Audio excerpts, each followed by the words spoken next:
Everyone, this is Dan Plays24 here, and today we're going to be pretty much going to go ahead and be reading Genesis 17, and I would say it's not really that long, so let's just get to it.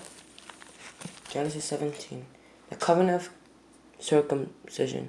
Also guys, one other thing, if I mispronounce anything, I'm sorry about that.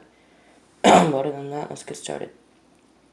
When Abram was 99 years old, the Lord appeared to him and said, I am God Almighty. Walk before me and be blameless. I will confirm my covenant between me and you, and will greatly increase your numbers. Abram fell face down, and God said to him, As for me, this is my covenant with you. You will be the father of many nations. No longer will you be called Abram. Your name will be Abraham. For I have called you a father of many nations. I will make you very fruitful. I will make nations of you, and kings will come from you.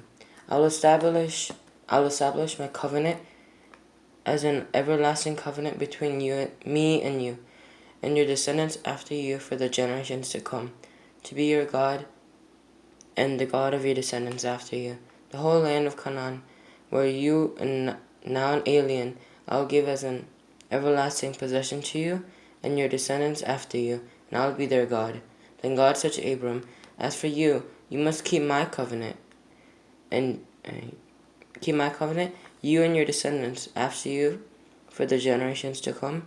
This is my covenant with you and your descendants after you, the covenant you are to keep. Every male among you shall be circumcised. You are to undergo circumcision, and it will be the sign of the covenant between me and you. For the generations to come, every male among you who is 8 days old must be circumcised, including those born in your household or bought with money from a foreigner. Those who are not your offspring, whether born in your household or bought with your money, they must be circumcised.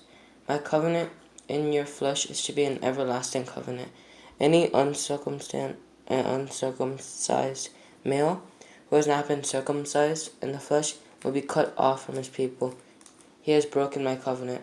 God also said to Abraham, As for Sarah your wife, you are no longer to call her Sarah. Her name will be Sarah. Guys, the spellings are different. I will bless her and will surely give you a son by her. I will bless her so that she will be the mother of nations, king of peoples will come from her. Abraham fell face down. He laughed and said to himself, Will a son be born to a man 100 years old? Will Sarah bear a child at the age of 90?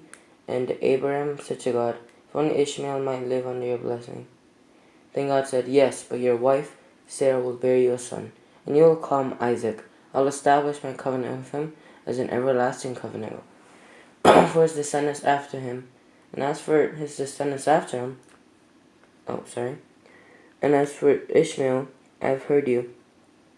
I will surely bless him. I will make him fruitful and will greatly increase his numbers. He will be the father of 12 rulers, and I will make him into a great nation. But my covenant I will establish with Isaac, whom Sarah will bear to you, by this time next year. When he had finished speaking with Abraham, God went up from him. On that very day, Abraham took his son Ishmael and all those born in his household, or brought with his money, every male in his household, and circumcised them, as God told him. Abraham was 99 years old when he was circumcised, and his son Ishmael was 13. Abraham and his son Ishmael were both circumcised on that same day. Every male in Abraham's household, including those born in his household or bought from a foreigner, was circumcised with him. Thank you guys for watching, guys. I know that we kinda tripped and stuff, but other than that, guys, thanks for watching. Bye.